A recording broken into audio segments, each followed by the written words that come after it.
Hey, what we doing there? Hey, look at this. We got both of us. Oh, Nice. that's okay then. We'll just do it this way. Hey, welcome everybody. I'm Dave. Welcome to the Professor of Perseverance. I'm Dr. James Purdue, the Professor of Perseverance himself. Yep. Well, we're a little early. See, there's a guest over this way. No, this way. There's a guest already in view here. Hi. I usually try to hide them until I get the intro, but hey, she's in here early. So, hey, let me go and give the intro. Donna Wayles is a wife, mom, teacher, and a domestic abuse survivor. All right, so we're going to talk. That's our topic today. Is talking about surviving domestic abuse. Her book chronicles her escape after years of abuse by a Christian husband. Don't let someone fool you just because they say they're Christians. Let them walk it, earn it, do everything they're supposed to. Anybody can carry the title. Anybody can carry the title. Make them show you they're qualified to be one. All right, now, but she was able to use this experience, this journey, her story, to learn that God still gives happier ever afters for those who want them, who deserves them. So, hey, we got already Nancy in the house here. Nancy, thank you for coming in. And she already, I got when we had to postpone Donna. Nancy Yes. was, I gave a little preview what to expect, and Nancy said she really wants to be here because it's part of her story as well with some Oh, good. domestic abuse. So she wants to learn from you as well. And before we get going, let's mention Donna, her book, Donna Wayles. It says, I'll Pray for You, a Christian woman's guide for surviving domestic violence. Donna, thank you for being here today and teaching us, educating us, learning us, inspiring us, encouraging us, motivating us. I guess that's enough. Wow, thank you. That was a pretty impressive intro. Um, so like you said, I met him at a church picnic. Um, it goes to show that you just never know what's deep inside a person until you get to know them. And um, the culture that I was raised in was very conservative, and there was that movement back in I hate to tell you how old I am, but back in the 90s and the early 2000s, where Christians were courting instead of dating. And so there was a lot of pressure to court and then marry the person. Mm-hmm. And so looking back, we can always say, well, listen, I shouldn't have done that. But there's a lot of things that I learned. And so my book is called I'll Pray for You. But do you mind if I read where that title comes from? No, go ahead. This is your show. I'm Okay. just here to learn and get fired up and motivated and inspired and encouraged. So this is your show. We'll just follow along with you. So the title is tongue in cheek or sarcastic. And I took it from an incident where after my husband, he tried to kill me basically, but we'll get back to that part. But he told the arresting officers, the military police, when they arrested him, because he was Navy, that if he found me, he would finish the job that he had started. And that they understood that to mean that he was going to kill me. And so I was living in hiding at the home of a friend, but her husband was going to come home from being out at sea on a Navy vessel. And it would have been really awkward for me to be there after her and her husband had been apart for several months. So I needed to find someplace else to stay with my daughter, who was not a little more than a year and a half old. And so here's where the preface comes in. Bruised, desperate, and homeless, I stood on the back porch of the head deacon's house from my church. I expected him to welcome us with open arms. After all, he had helped us before. He and his wife had even hosted our baby shower. However, when I explained my situation, something was different this time. He didn't invite us inside. Instead, he shook his head, saying, "I'm sorry. I've done all I can, but I'll pray for you." I couldn't believe what I was hearing. With nowhere to go, I walked to my car, defeated, and drove away. I didn't know what to do. What do you do in that kind of a situation? These were my church friends that I had thought would help, and they couldn't. Just to say, I'll pray for you. I mean, that's a lot because you can get a lot done in praying. Oh, But I think, absolutely. but I think there's more that you can do. I mean, even if you can't offer for you to stay at their place, they could have Right. been making phone calls to arrange something else. Well, and at that point, like I said, I was homeless. I wasn't allowed to go back to my apartment because the military police said that they were, and thank you, Dina, by the way, in the comments. But basically, the military police said it wasn't safe. They weren't allowed to take his keys. And the he was stalking me, he was harassing me. I could have used a box of diapers for my baby, or a cup of tea, or a hug, or just anything at that point. When my ex-husband tried to kill me, I left the house in an ambulance with the contents of my baby's diaper bag, which was like a change of clothes for me and a couple of changes of clothes for her. But that's all I had. I wasn't allowed to go back to my house without 3 military policemen coming with me. And so it was difficult. I was looking for just the basics of life. So that's where the name of the book comes from. I'll pray for you. And the challenge is then to put and sometimes we say, oh, thoughts and prayers. Well, you know what? I'm much more careful now when I say thoughts and prayers, that I actually pray for that person, but I also try to do something for that person too, right? Is there something I can do for you? Is a call I can make? Or is there, so those kinds of things. There seems to be we can go one step further. I mean, not to say praying's the easiest, but like you said, everybody can say, "I'll pray for you." Right. It's to me, the compassion would be offering up something to make life easier. I mean, to help get away from where you're at. Oh, I mean, absolutely. if nothing else, fix your ham sandwich as you're going out the door, I, or a glass of milk, for your baby as you're going ex- out the door. Absolutely. The Bible does say feed those and clothe those, and so yeah. Absolutely. And I learned a lot through this experience. So I grew up in a Christian home. Um, I like to say my parents took me to church even before I remember being there. Growing up in church, and I went on a summer mission trip to Hawaii, and I thought that I was doing all the do's and don'ting all the don'ts, that we make our lists sometimes of, we think that God wants our do's and our don'ts.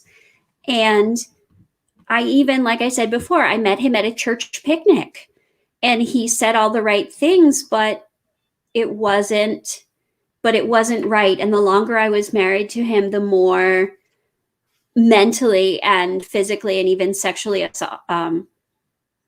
abusive he became. And I spent a lot of years dissecting myself, right? Because we hear all these things about, as a teacher, the growth mindset, and in church we hear about how you should be a better person. What was wrong with me that I had, I could teach children in Sunday school. I was a teacher. I would teach classrooms full of children. The kids liked what I was doing, and we did this NASA space science where the kids got to be mission controllers and space station astronauts. And then halfway through, we switched crews, and the kids did such a great job, and all of their test scores went up, and they were excited about coming to school. It was a great program. So here I am excelling in my professional life and all these things, but how come I couldn't talk to my husband? You know, what was wrong with me? And during that time, I mean, it's emotionally and physically or whatnot that you've been beaten down. You've Absolutely. had to be so strong in front of your kids, these children, your students, and plus your professional colleagues, so they Right. don't suspect anything. They absolutely didn't know. And even to this day, I've sent a couple of them a copy of my book, and they're just dumbfounded that that they didn't know. And you know, for a while, I blamed myself so much, and you know, we think about, oh, it must be me, and I think I was raised that way. You know, there are still places in the US where you know, you raise the little girl to be the wife and mom and the whole thing. And I think that growing up in the 70s and 80s, you know, again, I'm dating myself, and you know, no one's that old actually, but um, the idea is that there was that viewpoint of the woman or the female child being a teacher or a secretary or these other things, but being taught to serve. And so I spent years and years until my friend whose husband was in the Navy said, you know, maybe you need to go to the Navy Counseling Center. They were actually really good. Um, they helped me, and maybe they can help you too. And you know, I went to the Navy Family Service Center, and after the first or second counseling session, the counselor looked me in the eye and said, you know, have you ever considered it might not be you? And I really had never considered that it might not be me, because my abuser kept saying, of course it's you, you know, and no one will listen to you, and you're, you know, all these things. And it turns out it wasn't me. Well, they've got to beat you down again, mentally, emotionally, spiritually, for you to believe all that, so they don't convince themselves that they're the problems. And so let's, Absolutely. let's go back to when you were talking about dating, picnicking, Mm-hmm. meeting them for the first time, and everything like that. Now we all know that 2020 hindsight, you know, is always it's always 20 Absolutely. hindsight's always 2020. Here we go. Yes, It's yes, always it the best is. during your dating time, or you call courting Right. time. All Mm-hmm. right. Did he ever step out of bounds on, you know, physically and mentally abusive, that you sit back and go, man, that was a warning. I should have looked at that. I should have took that more serious. There are a couple of times that I remember. So this one time when we were dating, a friend of mine, now we were in Hawaii, and I was teaching at the Christian school there, a private school, and um, a friend of mine from college was flying through. He was on his way, I don't know, I want to say Asia or something, you know, Japan or something, flying through Hawaii. And the idea is that I was going to go to lunch with him, and he was a college friend because, you know, at the Christian college I went to, we always had to sit in alphabetical order. And so my last name started with S at that point, and his last name started with S. And we sat together in like every class. And so we got to be friends. And he asked me to lunch because he had a couple hour layover in Hawaii. And you would have thought that my ex-husband Dirk is what I call him in the book. You would have thought that I was like marrying someone else. He called me and cried, and he called again and again and again. And finally I said, look, I'm just having lunch and I will get back to you. You know, I will meet you at our friend's house when lunch is over. Please, you know, this is really just, you know, it's an hour and a half for lunch, you know, just please. And he was so upset. And so when I got back to my friend's house, my friend's mom said, you know, Donna, what did you do? And I said, I went to lunch. And she's like, he has been beside himself this whole time. You need to apologize. And I was like, okay, why? You know, like confused. Why do I need to apologize? And she said, well, you know, you hurt his feelings and the Bible says we need to be kind. And so I'm sorry that you're upset. And I didn't think anything more of it. But, later on, he absolutely remembered that. And there were things that he would, I know you're going to ditch me and you're cheating on me just like you did, with that lunch. And I'm like, no, it was lunch with a friend from Bible college.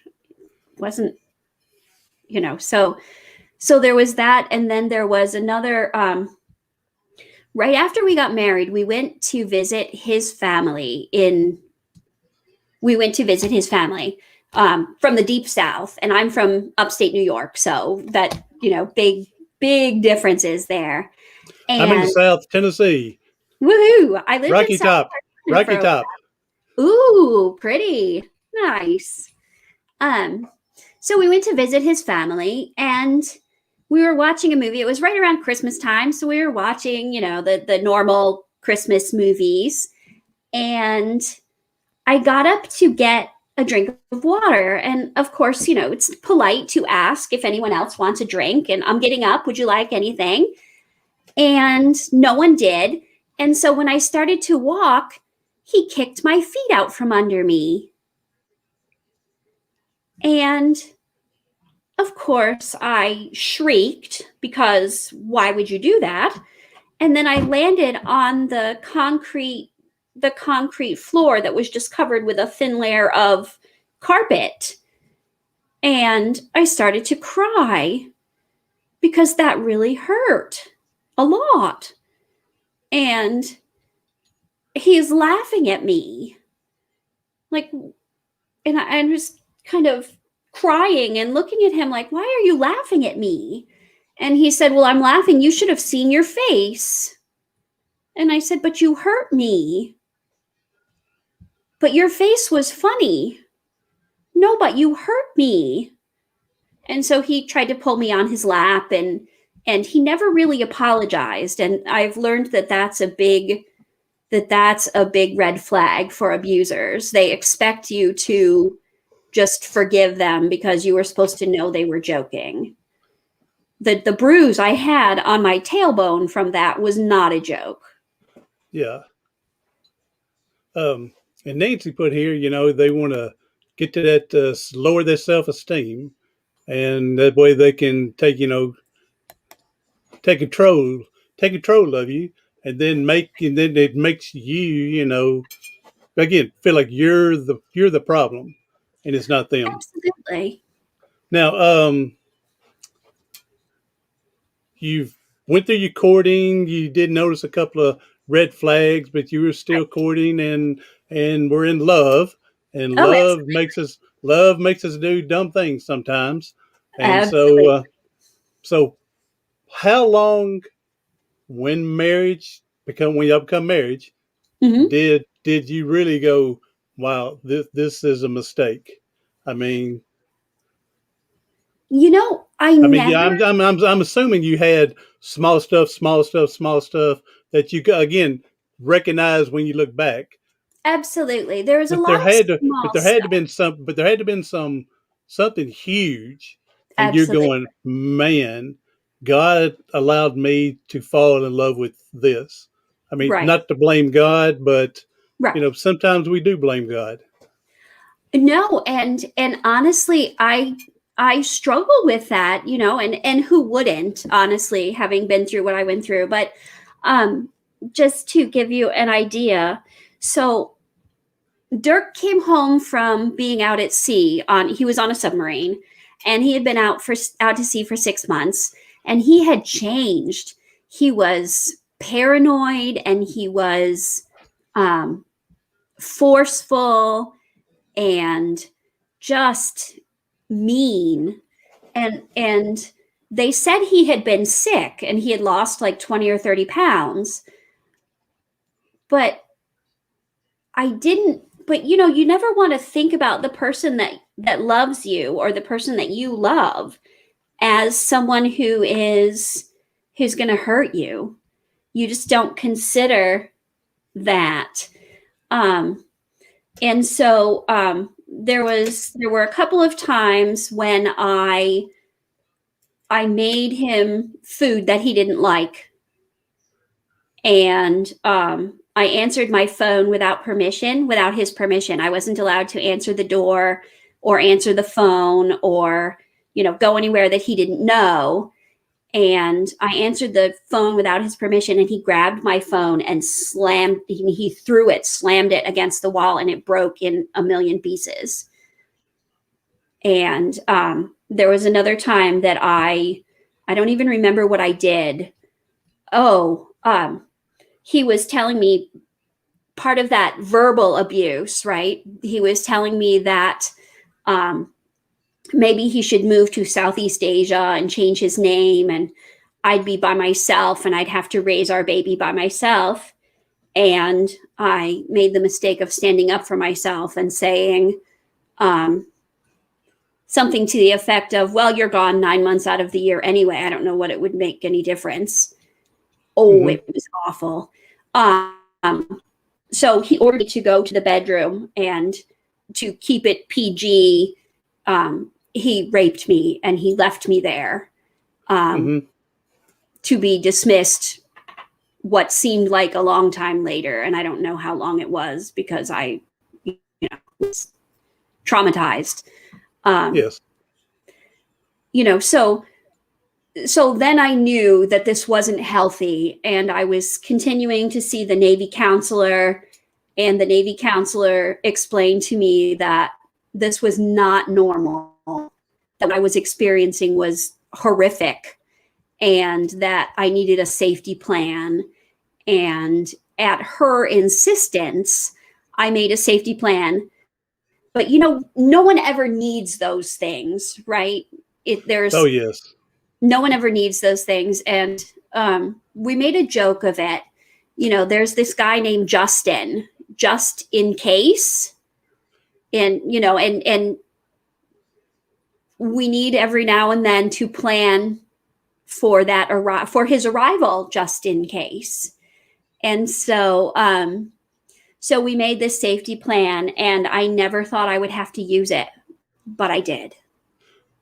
And you mentioned earlier about how you were brought up that going to be a wife, a mom, do all the cleaning, do all the cooking. And like I said, that's probably rarity in today's time that a woman's brought up like that.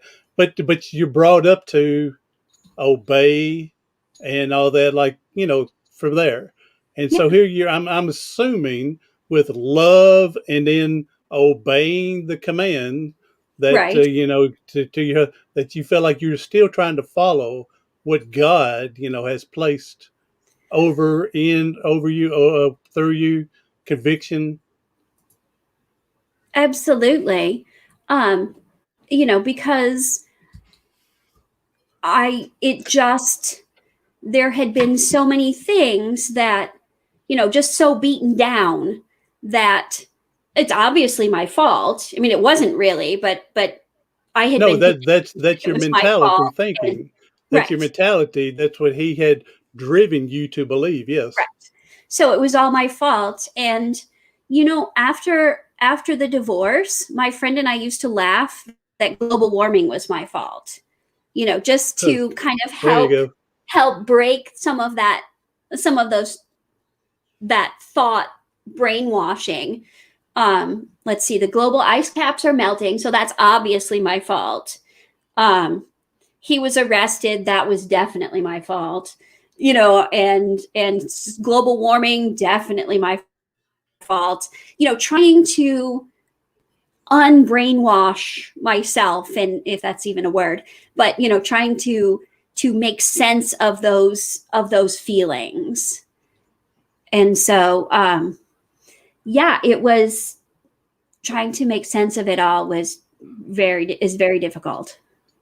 Yeah, people like that, they, like you said a while ago, when he tripped you, kicked your feet up underneath you, you got hurt, didn't apologize for it, they're not going to admit that they made mistakes and stuff. Again, it's always, I did it because you didn't clean the house. I did it because you didn't fix my favorite meal, like you said a while ago, somebody didn't like. And it's always Absolutely. an excuse and a blame on others. They don't take responsibility for their actions. That's true. And even the day that of the final assault, the day of the final assault, he still didn't take responsibility for his own actions. I made him hurt me. Yes, yes. So we talked a little bit about my safety plan, and my safety plan was to phone a friend and and meet her and get somewhere safe when he started pacing. Well, he had started pacing, and the Navy had removed him from our house twice before because of his temper and just mental health issues, is what they said, because with HIPAA you're not allowed to know all the things. So mental health issues, and they had removed him a couple times before. And so I was in the middle of calling my friend from the kitchen, and I had turned my back on him when he grabbed me by the back of the neck and my left arm and picked me up from the ground, because he was 6'4" and over 200 pounds, and slammed my body repeatedly into the storm door of our second floor apartment. And with he's yelling, "I'm not leaving, you are," as he's slamming me into the door. And after the second time, I was able to get my arm through the screen, the door, the glass on the top and the screen on the bottom. And I was able to get my hand through the screen and open the door. And when I opened the door, he threw me down the concrete stairs. And I remember not touching any one of those stairs all the way down. Wow. And I remember hitting the bottom with both feet going, "Thank you, God, I got down here on my feet," because I don't remember hitting any of the things in between. And I remember running to the trash enclosure in our little apartment complex. It was Navy housing. So I remember hiding in the trash enclosure and listening to him yell and scream and tell me that he deserved everything and I wasn't getting anything. He was taking my car and everything. And I wasn't worth anything. And the only thing I could think of is that at that point was my little girl up in her room, who was supposed to be taking a nap. And Lord knows, I don't know how she slept through all of that. But I said, well, what if I need to take her to the doctor? And he stopped and he tossed my keys in the woods. And he went back up to the apartment, and I heard him rumble, crashing things everywhere, but I didn't dare get out of that trash enclosure. And then I quickly peeked through the little tiny gaps in the fence to watch him storm off, start up his truck and skid off as he drove away. And all of that time, again, I don't know how I did it, but I was holding my phone up to my ear, my cell, and listening to my friend Rhonda say, "Help is on the way. I called the military police. I called the ambulance. They're going to be there shortly to help you." And so I went up the stairs and I checked on my daughter, who was still sleeping.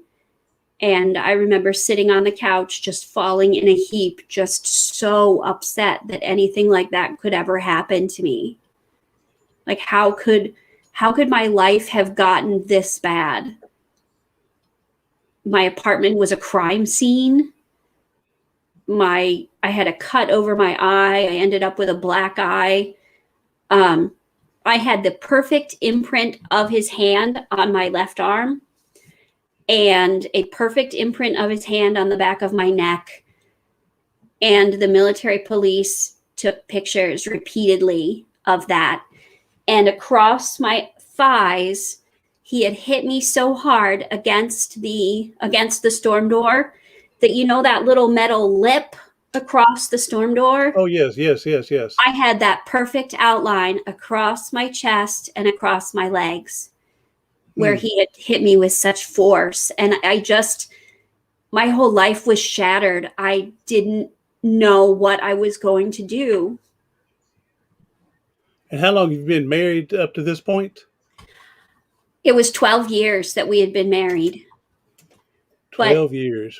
But I like to say that he was out because sometimes we blame the victim, right? Why did you stay so long? Why? But yes, that's a good point. A lot of people would go, I would get out of there. But then I've told other people, when you're so beaten down mentally, physically, spiritually, emotionally, everything, Right. you don't know what you would do. You don't. And there's this, that old saying, the devil you know, right? I didn't have a job at that point. My teaching certificate had lapsed because I was staying home with our daughter. I was in Washington State, not anywhere near South Carolina where I went to school or, where my family is. And that was, how was I going to get there? I didn't have any money because he controlled all the money, so you don't know. And so it was really difficult to leave. But, I decided that when I was in the emergency room and the detectives, I met some really nice NCIS detectives, not the ones from TV, but I, kind of bringing that into reality. Those detectives, when they interviewed my now ex-husband, they were convinced that he was going to try to kill me again and that he would stalk or hurt whoever he needed to get to me. And so I believed them, right? I had no reason to not believe them. But, they even suggested that I stay with a friend and not get an apartment in my own name or a hotel room or any of that because he would come find me. In fact, I ended up staying in hiding at the home of my friend, and I call her Alice in the book. I was getting ready to ask you if you went into hiding. I was getting ready to ask that. Yep, I absolutely did. I had to carry my phone with me at all times. When I left the house where I was staying, I had to call my friend and tell her where I was going.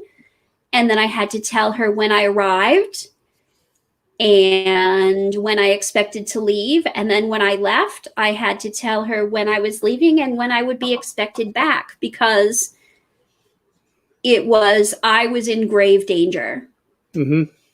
It was awful. I couldn't even go, and I had 2 little cats at the time, and I could not even go feed my cats without 3 military police officers, because domestic abuse is so difficult, such a bad situation, that sometimes the husband and wife will gang up on the police officers.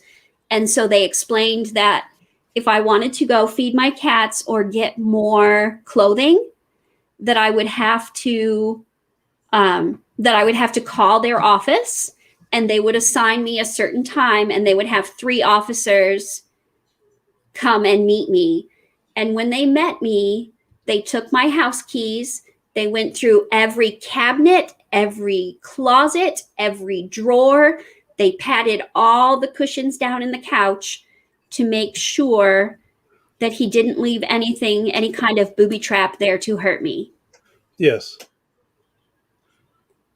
Do they think that with him being in the Navy sparked so much stress to cause the abuse for whatever he had to do? Or was he, hate to use the term, raised and born and raised into that situation throughout his life? And that's all, and that's all he knew. I would say a little bit of both. The Navy sent him to anger management school, which ended up being I did that to him, right? I made him Oh, angry. yes. I Oh, should yes. be going to anger management school. Oh, Uh, yes. he took a swing at his not commanding officer, but his immediate supervisor. But that was my fault. And I'm thinking, how is that my fault? I wasn't at work with, wasn't at work with you. I didn't do that. So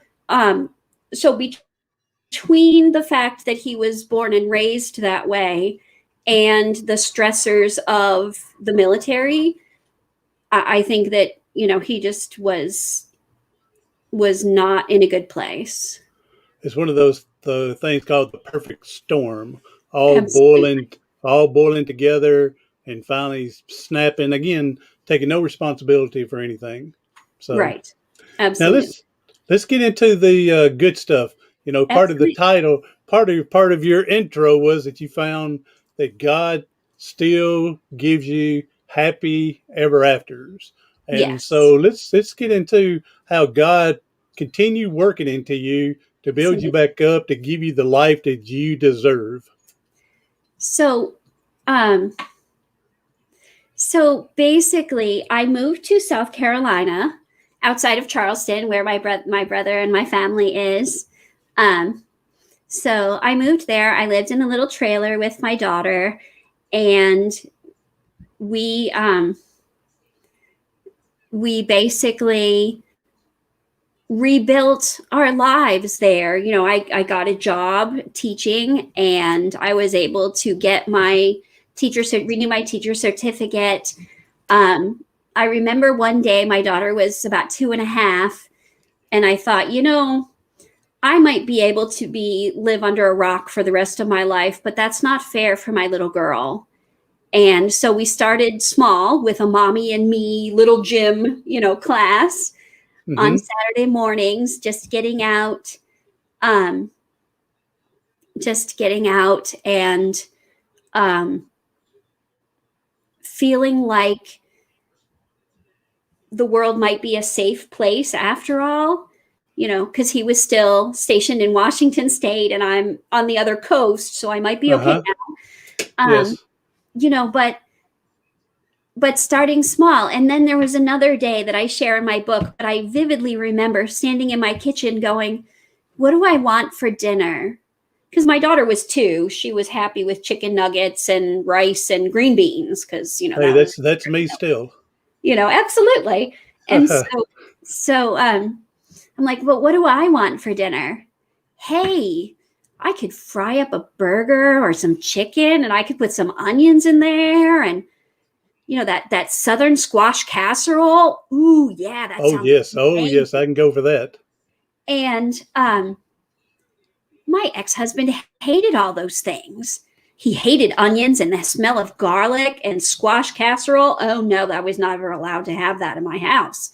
Uh And huh. I remember thinking, I can have whatever I want for dinner. I can have squash and I can cook onions and peppers and I could even make, like okra and all the good Uh southern huh. dishes and things. Yes. Yes. Yes. And I'm So thinking, at that point when you're doing that, is that like maybe a first time that you're thinking opening freedom? absolutely, Yeah, freedom now, because now I can do what I want to do and not worry about offending him or being attacked absolutely, for it. So now your brain is finally getting nourished and thinking freedom. absolutely. Um, and it went on with, wow, what is my favorite color? What do I like to do? It's been so long since I've had time to do something for myself. I can read a book. I can, all these things. It was all just brand new to me. It was amazing. And, some of the old habits stayed. I'm not going to lie and say, oh no, everything is just dandy. I wish. But Oh no, it takes more than one turn of the page to get through the book, and so just like it's going to take more than one day, like you said, to get through. Some stuff still, I'm sure at this point, sometimes it still sneaks into your mind, and you've got to stop it and think of something positive. absolutely. A couple things when you said that.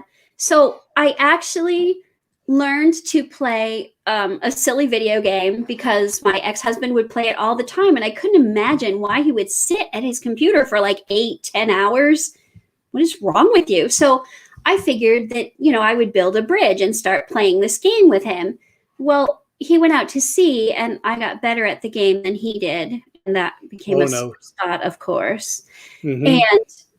But, um, talking with the counselors and the domestic violence advocates, they said, there's nothing wrong with playing video games as long as you understand that this isn't real life and you can't, just play video games. You need to take care of your child and, work a job and all these things. Mm-hmm. But so there was one day that I was playing this silly video game, and this man, basically his character walked up to my character in the game and he whispered to me, you could play your character better if you did this, or this. And I was offended by that. Mm-hmm. You don't just whisper somebody that you don't know, and you inspected my armor. What? You're not, how rude was kind of the Uh-huh. comment. Uh-huh. And about a week later, a friend of mine introduced me to that same guy, and we had the most fun talking about the bad dates, because somehow after you've been divorced, people think that you need to jump right into something else, and I was not ready for that. Mm-hmm. But we laughed about some of the people that I had been set up with. And there was one man who said he was a firefighter, but when I brushed a rock off my foot, because, flip-flops in the South in the summer, Uh-huh. uh, he was like, oh no, I'm a germaphobe. And that was the end of the date. Uh-huh. And I was I like, thought oh, I thought you I thought you were going to say hey, I'm a firefighter, but I start the fires first. no, he wouldn't have anything to do with me anymore because I touched my foot. And Wow. then there was another man who said, oh, well, we went out to dinner and I paid for your dinner, so now you have to sleep with me. Okay. No, that's not how this works. Yeah, I didn't read that one in the Ten Commandments. Yeah, no, that's not in there. And then and the other guy who texted me from the bathroom telling me that he was having a lovely time. And I'm going, yeah, no, that's just weird. And then he kept texting me. I lived like 15-20 minutes from the restaurant, and by the time I got home, he had probably texted me 7 or 8 times. And I just sent him one final text with, please don't call me anymore. Yes, yes. Please lose my number. And Man, so those saying that say it takes all kinds to make the world go around. I think we can lose a few of those kinds. we could lose a I'm few. sorry about that, but I mean, I know everybody's got their own way of doing things, but there's Absolutely. some things we can do without. Absolutely. So when I was reintroduced to the man that is now my husband, he actually apologized for all of those dates and told me about this girl who he had gone out with recently, who said that global warming was ruining her tan. There you go. And Of there course, was that's your. Of course, did you tell him that was your fault, according to your ex-husband? yes. So we had some good laughs, and the other the other girl Now, that this is the same guy that was playing that game yes, that that whispered to you that yes, friend introduced you to him. right, Okay, all right, exactly. okay, And same guy. All right. the same guy. And so we spent so much time laughing, and you know that you just get these belly laughs where you get tears in your eyes. We Mm-hmm. laughed so hard, and he said, I need to come and take you out and have a respectable date for to save the reputation of the male species. There you go. That's right. Like, I cannot possibly, we have to. And I said, I've heard all this before. You'll never do it. Cause he was up here in Connecticut working, Mm-hmm. but he was traveling. And so he said, I have flight miles and hotel points. What's it going to take to convince you? And I said, well, um, an airline ticket reservation and a hotel because you're not staying with me. I don't know you. And Uh-huh. Yeah. he said, give me 30 minutes. And do you know, not 20 minutes later, in my email box was a flight itinerary and a hotel reservation for him to come and take me out. Wow, that's amazing. And we had the best time. He came to Charleston for the weekend and we went to church together. We toured Charleston. I don't think I had laughed that much in a very long time. But we dated for almost 4 years before we got married. And he asked my daughter's permission. It was Oh, there you. It's awesome. He asked not only my parents, but my daughter if he could marry me. And do you know the little stinker said no? Ha ha ha ha. She She said was no. still looking after her mama. Absolutely. She said no because then I will have to share you with my mama. There you go. And he said, but sweetie, if I marry your mom, then I'll get to live with you all the time. And she's like, oh, okay then. So then it was We all good and she was we all can all share. So absolutely. And so to this day, she calls it our family anniversary. That good was the deal. day that we got married. There. So Well, it's amazing. that's the way it ought, that's the way it should be. Is Absolutely. that the child needs to be involved? Not to say they had the final say so. It's No, no, still mom and dad are got to be the happy ones absolutely. involved. But it's still nice to get them involved and let them instead of just being a surprise. Oh, look, we're married now, or we're engaged, going to get married, Right. and springing it. I think that's pretty good for him to do that. I think he's done us men a little justice. Well, Not, that was his intent. Absolutely. That was his intent. well, I think he did a good job. So, That was neat.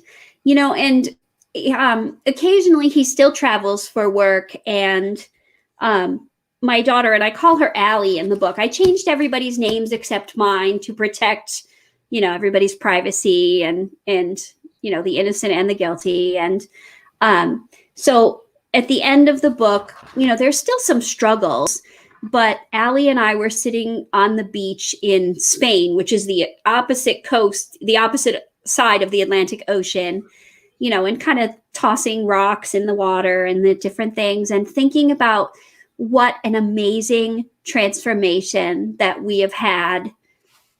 She's now 16 and learning to drive and a junior in high school. And I've published a book and I'm working on a second one. And I'm writing part of a college textbook that's hopes to come out next year on technology education. So just the amazing turnaround that our lives have taken has been just wonderful.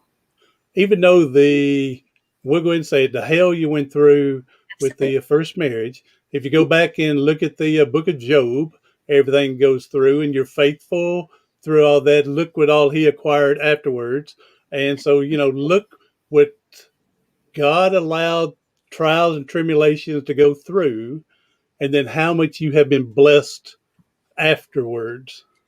Absolutely. And there's still scars. So back in the fall, the gardening thing, right? So we had these tomatoes and we were going to make our own tomato sauce, and I wasn't paying attention to where my husband was, and he came up behind me and smacked the wooden spoon on the sink drain board, and it scared me, and I panicked for a minute, and I ran off to the bathroom, and I could tell that he was upset. You know, I just lost it. It was just a moment of panic. Well, it's also, you may use panic, but I want to use the words survival instinct kicking in.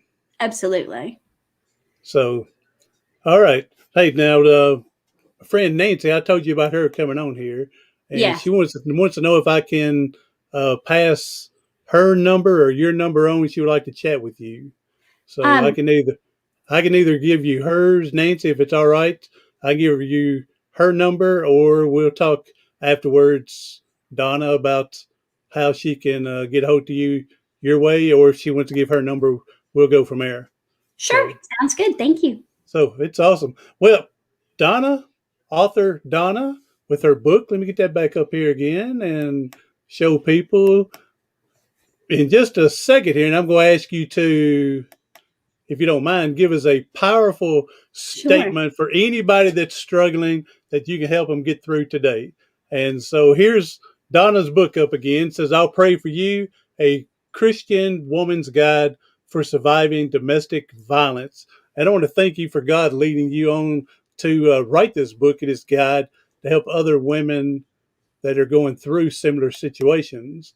So, Absolutely. and she said, yes, I could pass the number on to you. Awesome. Thank you. And So so I would from say there, to people who may find themselves in my position that there really is help and there really is hope after, after all of the domestic abuse. My personal slogan is share the hope of escape from domestic violence, the hope that God gives us happier ever afters. yes. And again, remain faithful. I know sometimes for me it's hard, but remain faithful and, you know, keep hanging in there. We use the word perseverance in part of my title, and Absolutely. persevere, and good things will come for those, and blessings will just shower us. We just got to get through. You know what's the old thing? Um, you can't have a rainbow without the storm. True. Without the rain, and I like to look at. People say you can see the light at the end of the tunnel. Well, I like to add on seeing the light at the end of the tunnel and knowing it's not a freight train coming. So Yes, yeah, absolutely. so from there. So I'm going to thank Dina, Nancy, Nadley, Jay, my man Jay came in. Thank you, buddy, for coming Awesome. in today. And again, Donna, thank you for coming and sharing your great story. I mean, just again for your survival and still how positive you are. And again, we're going to help somebody here in the future as other people get on the replay. Anybody else, again, if you come in for the replay late, please share this out to help someone that you know that can use some hope, some positive message. Oh, I'm Dr. James Purdue, the professor of perseverance. Donna's getting ready to leave here in just a second. Do something today, tomorrow, something next week that's going to help you persevere past your paralysis.